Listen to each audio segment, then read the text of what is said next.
So okay, so I'm gonna go through what I found of interest. I'll also provide you guys a little bit of context, and then we'll jump into the fishbowl.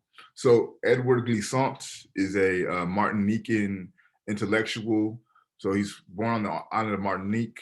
He's intellectually trained in France. So a lot of what he's dealing with is this idea of migration, this idea of diaspora being spread across the continent, across the Western Hemisphere. The book was published in 1997. The book is titled Poetics of Relation. It was originally published in French, and it's actually was translated by Betsy Wing into English text. Did anybody look up the term poetic just to kind of get a better understanding of what we're dealing with here? So for me, like things like that become important. So I looked up what a poetic was. It's relating to or used in poetry, having an imaginative or sensitively emotional style of expression, right? So it's a poetic, imaginative, or emotional style of expression. Another way I like to think about a poetic is taking a poem, taking an essay, and kind of merging the two together, and that will by and large give you a poetic, okay? Another thing that's kind of interesting about this book, most of your academic texts, they don't provide you glossaries, but due to the fact that this text was written in French, translated to English, and it deals with some notions of Creole, they provide you a translation or a glossary in the text, which is kind of interesting. But I use the glossary. Unfortunately, you guys didn't have access to the glossary.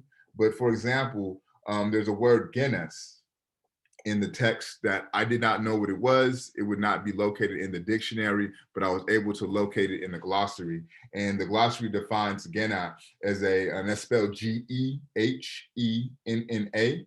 a hell, a place of fiery torment. So that's how they described a Gena. And so, for example, on page, what is this, page 5, excuse me, the opening paragraph, towards the middle, he says that the second dark of night fell as tortures and the deterioration of persons, the result of so many incredible genas, right? So, you know, when he says genas in that context, he's talking about hells, right? Fiery torments. So that's something that I was able to locate inside of the glossary. I was also attentive to the importance or the significance of the shadows, of how he uses darkness, of how he uses the term abyss, right? So he says it's like the 3 stages of abyss. And to me, I was like, okay, let me pay attention to how Glissant uses this term abyss and what he's trying to do with the abyss, right?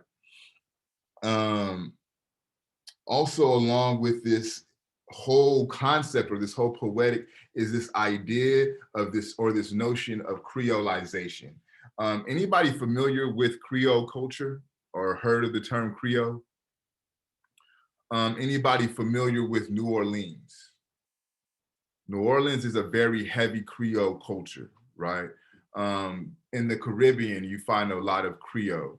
Has anybody heard of the food gumbo? Okay, can somebody kind of explain how gumbo, or what you know of what gumbo is, so that for the rest of the class? And if not, I could always fill in the blanks.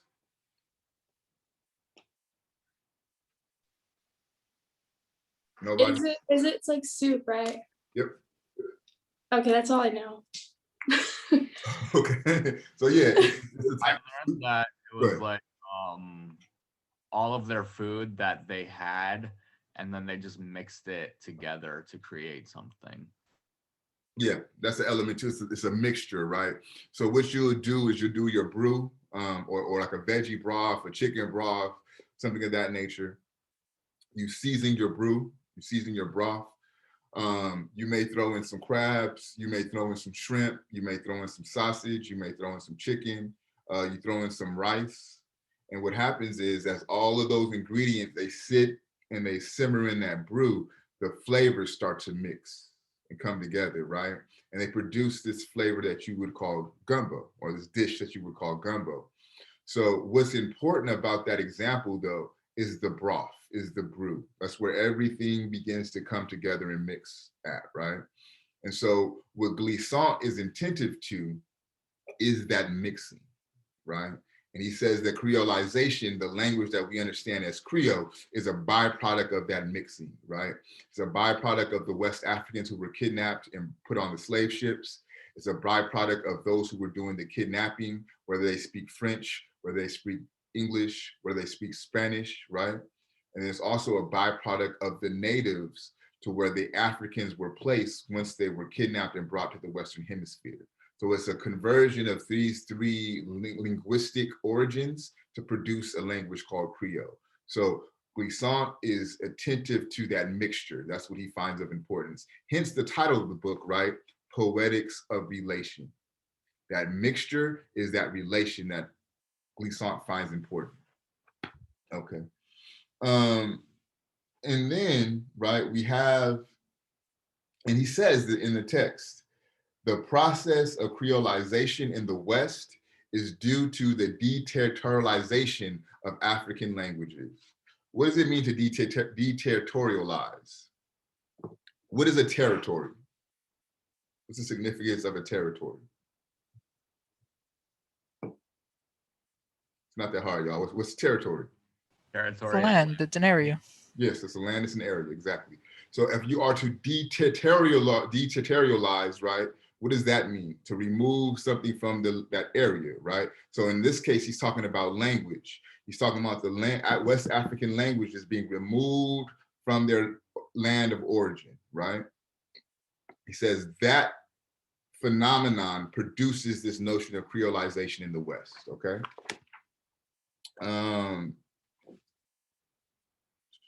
So let me ask you guys this. On the opening, like little couple, 3 lines here, right? And it says, for the Africans who lived through the experience of deportation to the Americas. We have a comma after the Americas, and you had that little star after the comma, right? You guys see that? Did anybody follow that star to the bottom of the page? Because if you see here, you see the star, and it says the slave trade. So what that star is an end note, right? So it's telling you to refer to the bottom of the page because there's some more information that's going to accompany that star. So I'm going to read what's at the bottom of the page just in case anybody did not read it, because it's fundamental to understand what Glissant is getting at. You'd have to read this portion of the text. So he says, the slave trade came through the cramped doorway of the slave ship, leaving a wake like that of crawling desert canvas. Sorry, crawling desert caravans, excuse me. It may be drawn like this. And he has like this line here with the 3 things coming out of each end, right? So he said, this is how it may be drawn. African countries to the east, the lands of the Americas to the west. This creature is an image of a fabril. African languages became deterritorialized, thus contributing to the creolization in the West. This is the most completely known confrontation between the powers of the written word and the impulses of orality. Anybody not know what orality means? Anybody not familiar with, okay, thank you. So orality is the ability to orate, right? So poems being recited verbally is an aspect of orality, right? Rappers rapping over lyrics is an aspect of orality. Singers singing over music is an aspect of orality, right? What I'm doing right now with you guys in class is a component of orality. So it's the ability to orally express yourself in all of its forms and fashions. This is what orality is, right? So the only written thing on the slave ship was the account book listing the exchange values of the slave. So what he's talking about, right, is the confrontation between orality, what's being spoken, and what's being written. And he says the only thing written on that ship was the ledger that documented how much each slave or how much enslaved African was valued in exchange for, right? That's the only thing written on this ship. Okay, but we have to find out where the confrontation lies. Within the ship's space, the cry of those deported was stifled, as it would be in the realm of the plantation. So right there, we have the confrontation. The cry is stifled. What does it mean to be stifled? Hushed. Right. So they're muting out the cry. And that becomes the confrontation between the written and the oral, right? The written is documenting how much value your body is worth based on how much I paid for you, right? The oral is you crying out because of the atrocities that your body is experiencing. And then the confrontation comes into play is when they stifle your cries. And it says, right, as it would be in the realm of the plantation. So as your journey continues and you find yourself on that plantation and your body is still experiencing atrocities and you're still crying out, they're still trying to stifle that cry, right? Then he goes on to say, this confrontation still reverberates to this day. So the confrontation between the oral and the written and the stifling of the cries of those Africans who were kidnapped is still being stifled today. Can anybody give me an example or think about ways in which this cry continues to be stifled today?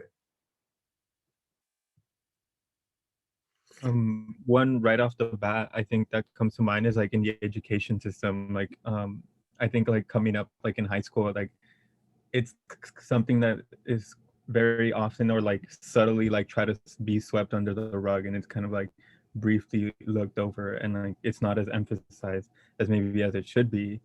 I think that's one thing I can. But real quick, one more. So you're saying like from a standpoint of education, what's being swept under the rug? Like the African experience? Yeah, like the African experience, or kind of like something that like all of this went on, because I've heard even stories that in some places in the South where like this is even, it's not even mentioned, like, and it's like. Yeah, absolutely. That's a great point, Wilmer. And then also, it's not only specified to the African experience, right? How many of you guys learned about indigenous cultures in your K through 12 education? For me, the only thing that I learned about the indigenous culture wasn't really about the indigenous. I learned about the missions and the missionaries, right? And really all that is teaching you the subjugation of the indigenous people, right?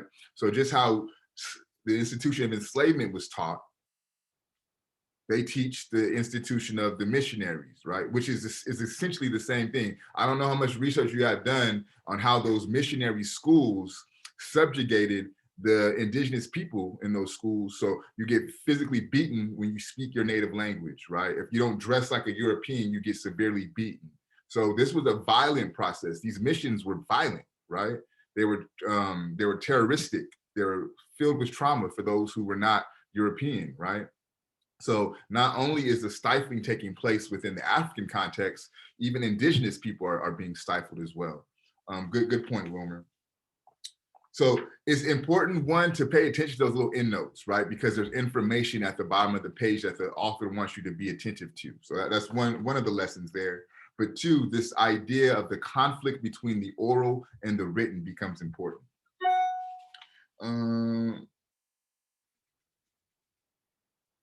Okay, so and then going back to the abyss and how Glissant uses the abyss, right? There's three stages or there's three frames or formulations of the abyss. Be attentive to what those three formulations of the abyss are and how he uses that, right? And then he uses the boat, and he uses the metaphor as the boat with a pregnant belly, right? The boat being a womb that swallows you up. What is that? What does he mean by that? What is that? What is the significance of that metaphor? Also, he mentions you are alone in the suffering, but you share in the unknown with others whom you have yet to know, right? So this is important. I'll read the whole passage. Let me see.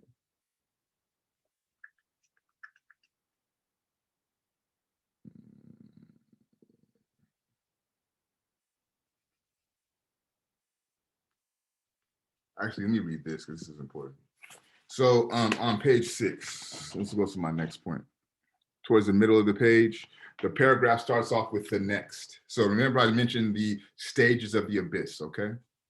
So the first stage is the boat. That's the first abyss that you encounter in this journey.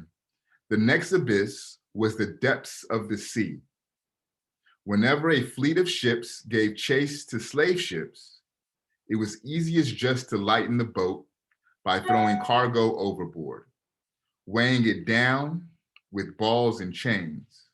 These underwater signposts mark the course between the Gold Coast and the Leeward Islands. So there's a lot going on here, right? So we know for one that the next abyss is the sea, okay? Then he goes into this conversation around slave ships being chased and the need to lighten the load and throwing the cargo overboard. What is the cargo? What is the cargo that's being thrown overboard to lighten the load of the ship? There's people. People. Yep. And they tie these people with balls and chains so that way they could sink to the bottom, right? And there's actually a monument that was constructed on the bottom of the, I want to say it must be the Atlantic. And it's an homage to all the Africans who were lost, who either jumped overboard to escape enslavement or who were thrown overboard to lighten the load, right? So it's a whole monument that's constructed to these individuals, for these individuals. But these is what Glissant calls the underwater signposts, right? That gives you a pathway from the, what do you say, from the Gold Coast to the Leeward Islands, Leeward Islands, right? So this cargo being dumped overboard, that's our second abyss. The ocean is the second abyss, right? And oftentimes, these were people who were alive who were thrown over. That's why you need the ball and chain, right? Because you throw them overboard, you don't have the ball and chain, they can float, they can swim, whatever the case may be, but you make sure that they go to the bottom by fastening them to a ball and chain, right? I had a question, like why? Why? Like why? Yeah, like why would they throw like live people like down if they wanted them for like slaves? Good question. So, and he tells us, right? He says, whenever a fleet of ships gave chase to slave ships, it was easiest just to lighten the load. So think about like if you have your if you're in your car and you got like hella people in your car, because of the weight of the car is going to drive slower, right? So if you want to lighten that weight so the car could drive faster, what? Y'all got to get up out my car, right? Lighten that weight, lighten that load. So what was happening was there was a time where the practice of enslavement was illegal. And just how we have like coast guards in our time now, if there were ships that people thought were engaging in the system of enslavement, then the Coast Guard would come for, we'll put air quotes around Coast Guard, but they would come and try to bring them, you know, to justice, bring them to jail, wherever the case may be. So then the chase would ensue. And this is the chase that Glissant is talking about, which caused them to lighten the load, right? Let's just say another reason may be you don't have enough food for the whole journey.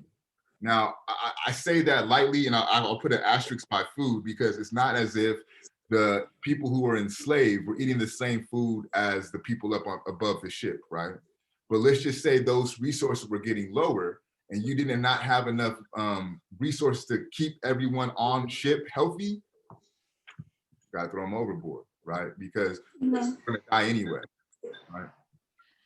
Professor, I read from the article that when the European were doing the slave trade, they know that only probably 50% of the slave who were shipped to the different continent will survive. So they already know before they're doing it. So they want to keep the strongest one when they bring them over. So whoever died during the whole shipment, that's their, you know, so they threw them into the ocean. Is that that the truth? You know, because I think that makes sense, you know, because they want to keep the strongest one. You know, those are the ones that they can, you know, sell it for more, right? Absolutely. And to kind of complicate your comment a little bit further, right? So y'all know that African people weren't the first people brought here to work this land as enslaved individuals, right? So, yes. Okay, yes. So who was the first individuals brought to this land to work the land as enslaved? the Indian? No, not first. First, it was the criminal class of Europe. Yeah, from from Europe. Yeah, the criminal. Yeah. Yeah. Once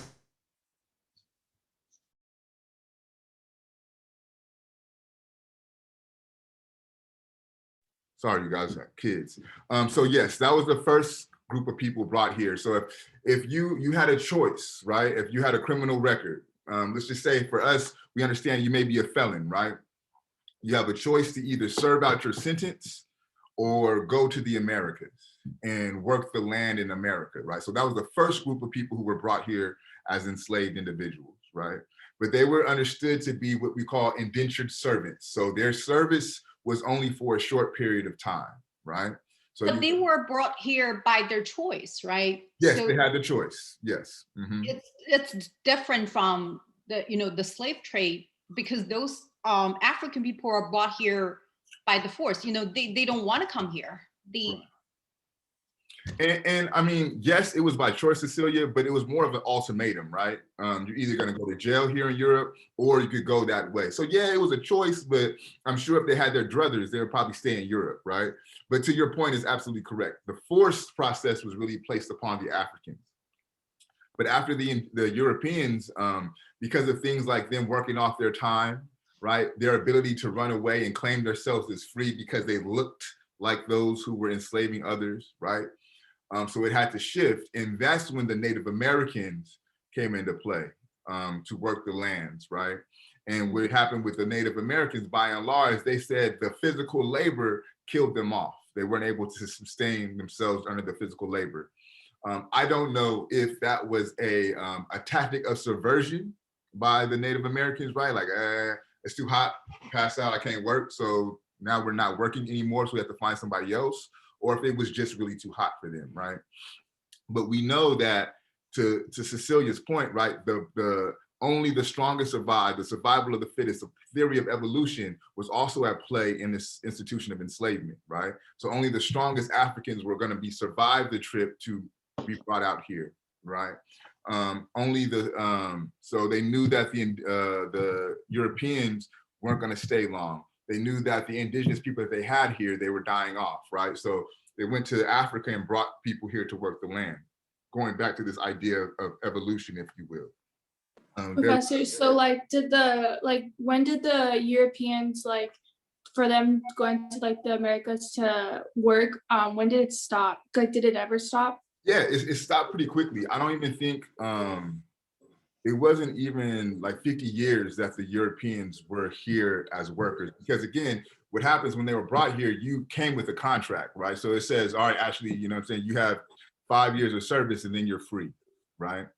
Or what would happen is you would just run off the plantation. Like, you get here, you kind of figure out what's going on. I'm gonna just leave. I'm gonna situate myself as a free white man, because keep in mind, when you came here as a white individual, right, you were guaranteed land. So if I'm guaranteed land, all I gotta say is I'm white, I'm gonna get some land. Why stay here and work this other person's land, right? So that institution, it just wasn't sustainable. So it didn't last for a very long time.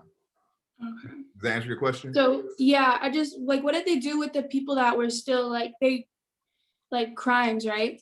Or they were just doing so. Well, what happened was they were doing crimes over in Europe. So when they were in Europe, they were doing crimes. They got caught for the crimes in Europe. And they had the choice to serve out their jail sentence in Europe or come to the Americas. So by and large, in theory, once you worked off your time, then you're free. You serve with time served, right? I guess we call it here. It would be the same concept. But what a lot of them figured out is, shit, if I'm white, I'm a man, and that by default gives me land. Why continue to work someone else's land? I could just go get my own and then go get Africans to work the land, right? So that's why that just wasn't a sustainable system. Very good question. Professor, I have another question. Sure.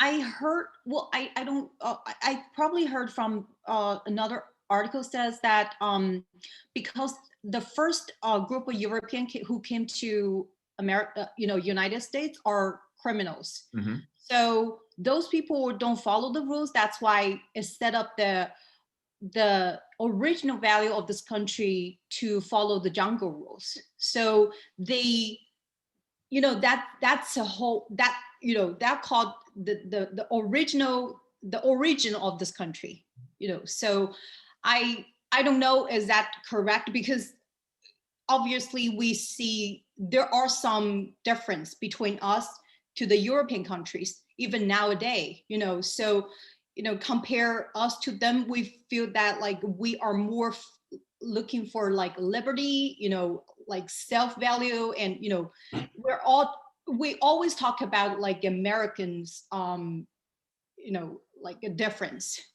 So we distinguish us from the original Europeans. So is that the reason? I'm just, you know, thinking about what actually established, what value actually helped us to establish. Yeah, that is a very good question, Cecilia. I think that also, keep in mind too, there was also the class of people, of Europeans coming to America for religious freedoms. And I'm gonna put that in air quotes too, right? They wanted to be able to practice their form of Christianity without persecution. So those are like the two groups of people who made up the original Americans, if you will, right? The criminal class and those who were freeing the religious persecution. Those who, you know, were against the notion of taxation without representation, right? Because they were still being taxed from Europe, and they wanted to kind of have their own independence, right? So there were two classes of people who came here to the Americas: the criminal class, and then those who felt like they were being persecuted because of their religious beliefs. Yeah, they are basically the lower class who are of the European countries before they moved here, right? So they are looking for freedom. You know, they are looking for somewhere that they can establish a new life. Right. But because of that kind of mindset, or, you know, like they are so desperate for wealth, you know, or whatever. So they actually treat other race as, you know, to, they are doing the trade, the slave trade. They, why? Because when I'm reading this article, I'm thinking about why slave trade is so important to America during that time, you know, and why we are the major country to do that. Okay. So a couple of things. One, there's a great book by Eric Williams, called Capitalism and Slavery. They lay out all of what your questions are. That's a great resource. But to answer your question directly, right? Although enslavement took place on American soil and in the Caribbean, right? It was very much a European enterprise, right? So one of the major players in the enslavement trade was the British National Company, right? So this is a British institution that would make sure that things like the boats were being supplied for the travel, right? Make sure that people were in place in West Africa that would provide them the cargo, if you will, right? So yes, it took place on American soil, but don't confuse Europe's role in all of this, right? So remember the names that I called out. We had the UK, Great Britain. We have France was a very large player in the slave trade process. You also have the Spanish. Spain was a very large player in the slave trade process, right? So yes, the location was the Western Hemisphere, but the original origin, it came out of Europe, right? So, and I think what Europe has done effectively is be able to separate themselves from that history, because and this is something that James Baldwin's very great at articulating, right? For America, they're reminded of their crimes because by and large, the Black bodies are still here to remind them, right? So whereas in Europe, it wasn't until the 70s and the 80s, there weren't really a lot of Black people there, right? So they were able to make themselves distance themselves from that experience or their role in the enslavement process. So I think that's why you have this tension, if you will, between Europe viewing themselves as not a racist country like America is a racist country, but America couldn't be what it is without the institutions that Europe set in place for this slave institution to take place. Does that answer your question? Yes, absolutely. Thank you. That's a very good question, though. So when I talk about the 3 forms of questioning, right? Cecilia's question could be in the first form, a question for understanding, but that also could be that third form of as a question that guides research. Because now if she wanted to, she could produce a whole research paper just on that one question that she had, right? So that's why I want you guys to start thinking about questions in that manner as well. For sake of time, I'm gonna read one more because I do want to do the fishbowl. So this is the third metamorphosis of the abyss is what was left behind, right? So because you're snatched up and you're taken from your homeland, everything that you left home, Glissant also recognized as a form of an abyss. But I'm gonna go to page 8, the second to last paragraph, okay? For though this experience made you original victim floating towards the sea's abyss, an exception, it became something shared and made us. Okay, so we have the transfer from singular to plural. So it made you, but now it made us, right? So keep that in mind. The descendants, one people among others. People do not live on exception. Relation is not made up of things that are foreign, but of shared knowledge. I'm gonna read that one more time, it's extremely important. Relation is not made up of things that are foreign, but of shared knowledge. This experience of the abyss can now be said to be the best element of exchange, right? So again, if you think about how I started off this lecture, dealing with this idea of relations, what is being created when things are brought together, right? Talking about Creole, talking about gumbo, the merging of different cultures being brought together to produce one culture. All that is encapsulated in the paragraph that I just read, right? Relation is not made of things that are foreign, but of shared knowledge, right? So when he talks about that shared knowledge, I'm going to give you an example and then we'll go to our fishbowl.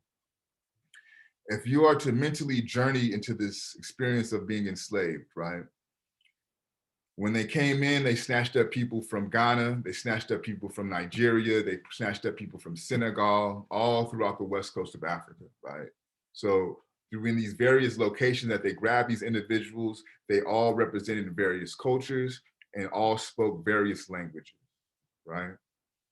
So if you are to put yourself in one of their shoes, you wake up, you find yourself in complete darkness, your hands are chained, your feet are chained, but you're chained to somebody else, right? The natural human response would be to try to figure out what the fuck is going on, right? So you look to the person next to you and, you know, Francisco, yo, you're trying to speak to them, but Francisco doesn't speak the language that I speak, right? I speak Akan, Francisco speaks Wolof, right? So I don't have the language that allows me to express myself to him to where we can have a dialogue or a conversation. But our experience is the same, right? So let's go back to the passage. Relation is not made up of things that are foreign, right? So me and Francisco's languages are foreign. We don't speak the same language, but shared knowledge, right? So what is shared knowledge is our experiences. We both chained up. We're both confused. We're both in the dark, right? So through that shared experiences, we're able to form new relations, right? And we're gonna, through that 6-month passage that we spent on this boat, we're gonna learn to communicate with each other, right? I may learn a couple of the words that Francisco speaks. This particular word means food, right?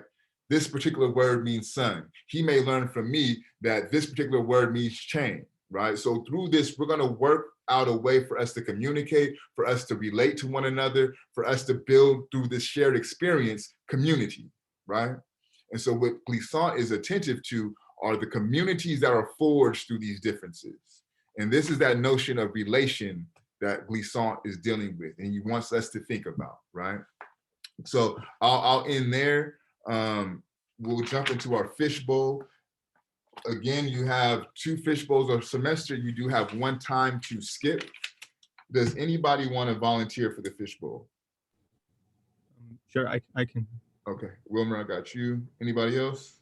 Me too. I'm sorry, who said that? Yuki. Okay, got you. I'll go. and Ashley. So we have Wilmer, Yuki, Ashley. We got one more. I could I'll go.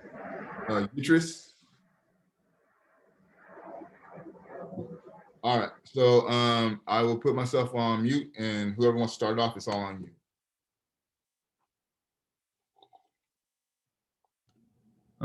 Sure, I can get it started.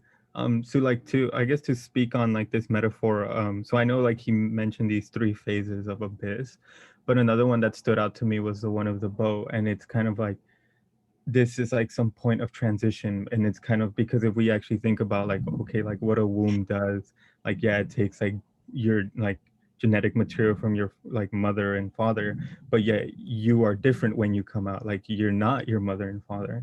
And I think it's this kind of like this passing through, like this boat, it's taking you from these lands and it's spitting you out somewhere else, and you're not really you anymore, if that makes any Wow. sense. Yeah. Absolutely. Well, that's a really good point, man. So essentially, you're attentive to the metamorphosis that takes place in the womb or in the open boat, right?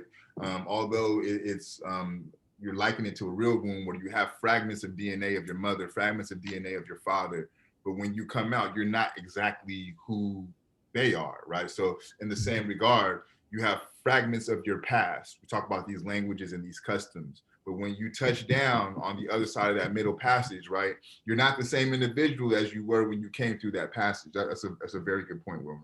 Exactly. Yeah. Next.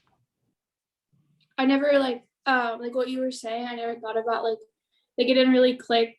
Like I didn't really think about it like that. So I think that's like a good point that you make. But something that I paid attention to a lot in the reading was like how there was no more like language and no more like everything was kind of just being stripped from like these people that were being enslaved. And that was a very big point for me, because I think that like I don't know how to explain it. Like I think it's just like one of like the worst things that could happen, where you get put into the boat and then they basically tell you that you're stripping you like everything. So that's mainly what I wrote. And then I just wanted to read my thesis. So I said that the main idea of the reading was just a recollection of how people were enslaved and like for work, and the slave trade was in boats. That's what reminded me of like what you were saying, and just at last for language and culture. So thank you, Ashley. Who's next? I'll go. For my analysis, the first poet explains the situation the Africans are deporting to American by boat, which the boat is packed with tons of people, which it addressed like 200 of humans being crammed into space, very capable of containing third of them, which tells like they're forced to ship to America with a little bit of space. And on the page 6, where the author explaining about the terrifying portraits of Abyss, I think he's referring the boat as a womb, like you are being born again in the sense of taken away in a boat without explanation or preparation.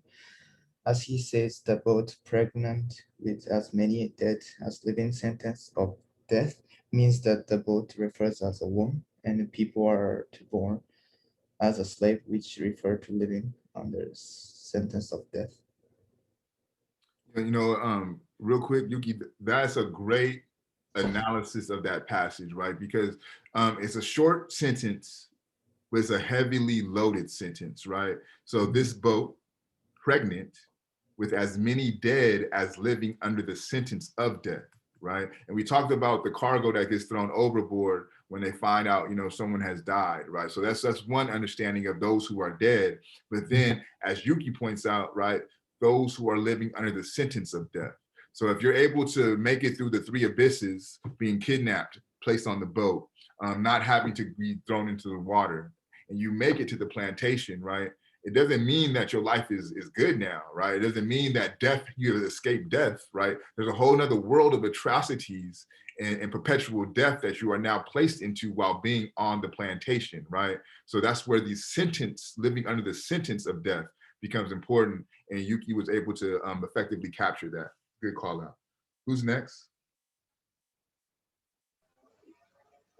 An aspect of the reading that made me connect with the material was when the author described that the African people entered into the belly of the boat, that it changed their lives forever. This reference of the belly of the boat reminded me of the story of Jonah, who was described in the Bible to be swallowed by a whale. And after reviewing this week's reading, a question that came up was, what did the author mean when he referenced the boat as a womb? But Wilmer kind of helped clear it up. Yeah, cool. So let me ask you guys this. First of all, thank you guys for the fishbowl. You guys did a phenomenal job. So what I would want to do with the last, 10 minutes or so that we have of class, so in your journals, right, you have your first passage, which is the author's thesis, and then the author's method. How do they produce their thesis, right? So I believe Ashley read what she found the thesis to be. So let's talk a little bit about the method. And we know that this method is a method of a poetic, right? This is what Glissant chooses to engage in. That's his method. But one, why the poetic, right? And he mentions this on page 9. But then also I want to know, do you find it as readers, as intellectuals, as scholars, did you find this method to be effective, right? So one, let's address why choose the method of a poetic. And he says it on page 9, right? This is why we stay with poetry.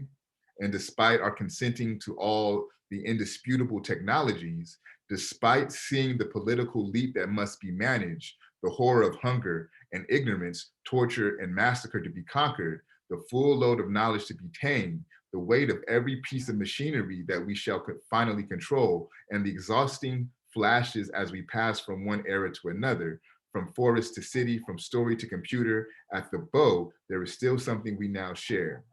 This murmur, cloud or rain, peaceful or smoke, right? So he's talking about the importance of the poetic. So why does the poetic become important for Glissant? And then 2, as a reader, did you find that to be effective? And again, this is for the class, it's not just for those in the fishbowl. If I may weigh in, yeah, I think why it's important in like this form, I think it's kind of like making it more accessible to those that didn't experience that, because it's kind of like this saying, like, you don't have this connection. Like if you go to war, you don't know what it's like unless if you've been there. I guess he's kind of creating this way to make you kind of relate to it and giving you these metaphors and analogies so you can kind of try and empathize with what these people went through. Anybody else want to chime in? Why the poetic? I think when think poetry, I think it brings like a lot of like emotion, like to what's being written. So you can almost like when they talk about it, you can almost feel it and just imagine with like, so. Yeah. Anybody else want to chime in? Why the poet becomes important? Okay, so especially for those who I have not heard from, was this method, was the poetic an effective method for you? There's no right or wrong answer. Either it worked for you, it didn't work for you, but preferably somebody we haven't heard from. Go ahead. I feel like it did work for me because it shows you like the writer wants you to know the struggles that they went through, and just writing it in that form, it teaches you like to connect with it on not like a higher plane, but more like just on an emotional level. Yeah. But yeah, it worked for me. Kevin? Yeah, it also worked for me. You put yourself on mute, Kevin. Oh, my bad. It was an accident. But yeah, it really worked for me because one of the things I was telling my group is when I was reading over the poem, at first I kind of didn't get it, and then like the first 2 times I really didn't understand it, but like my initial understanding about it was like the poem trying to recreate or tell us what they went through and how bad it was. And one of the examples I like to give is the second page on the first paragraph. Second sentence is, the banks of the river have vanished on both sides of the boat. What kind of river then has no middle? Isn't there nothing but straight ahead? Is this boat sailing into eternity toward the edges of a non-world that no ancestor will haunt? And I feel like from what I got of that is that is the poet trying to tell us that the slaves kind of have no they feel like they have no end in this, like there's just a continuous infinite loop, and Yeah. they're gonna have to be living through this for the rest of their lives. Yeah. So great analysis, Kevin. And also to me, that depiction was another way of articulating an abyss, right? There's no beginning, there's no ending. It's nothingness, and you're consumed by that nothingness. Anyone else? Who else did the poetic work for or not work for? What was the method? How would it work for you? Again, preferably somebody who we haven't heard from.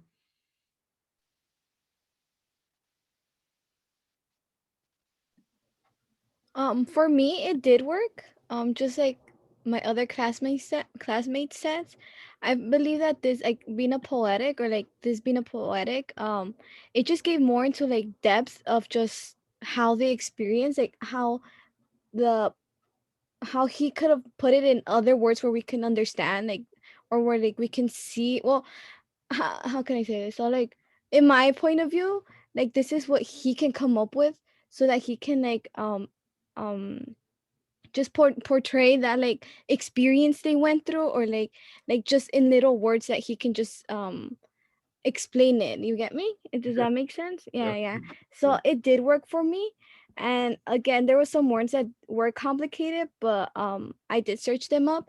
But like then it all makes sense. It all comes together, and yeah, I believe it really did work. I feel like with experiences like racism, or like any like hard experience, I feel like poetry can be a good way to like um just I'm forgetting the word. I'm sorry.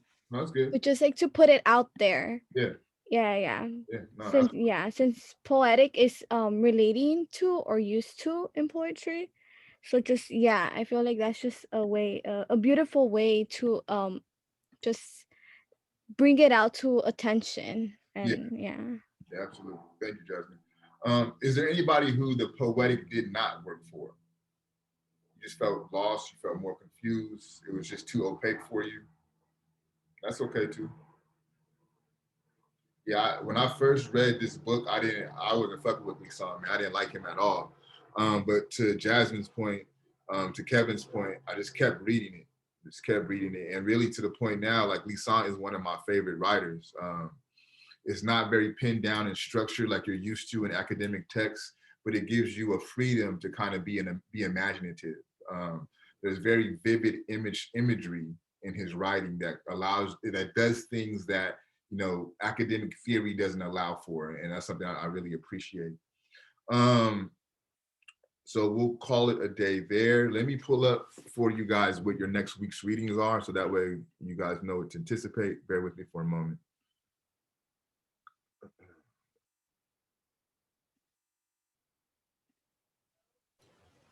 Professor. Yeah, I'm listening. I did have one question. Okay. I know that we added in that fourth element to the journals. Do you want us to retroactively include that to the other two? Please don't. Just go from this one forward, okay? Okay. Yeah, don't do that. Actually, this is what we'll do, because this actually speaks to Cecilia's point that we were making earlier. And I threw out a book for her to reference, and we're gonna read a portion of that book next week. So this is Eric Williams, Capitalism and Slavery. Let me go back so you guys can see the whole thing. So again, as we know, this is our Google Classroom site. We'll go to weeks 4 through 7, and it will be Eric Williams, Capitalism and Slavery. And it'll be chapter 10, the commercial part of the nation and slavery. So this kind of, I don't know if this will specifically get to what Cecilia was dialoguing, but this is a portion of the book. And I believe, if my memory serves me correctly, this is about how the economic institution fortified the nation, this nation. So this is what we'll be getting into for next week. So Eric Williams, Capitalism and Slavery, chapter 10, and that will be your reading and your journal entry for next week. Are there any questions, comments, concerns, anything I could clarify for you guys? Everybody knows what your reading is for next week? All right. Just that one by itself? Yeah, just that one by itself.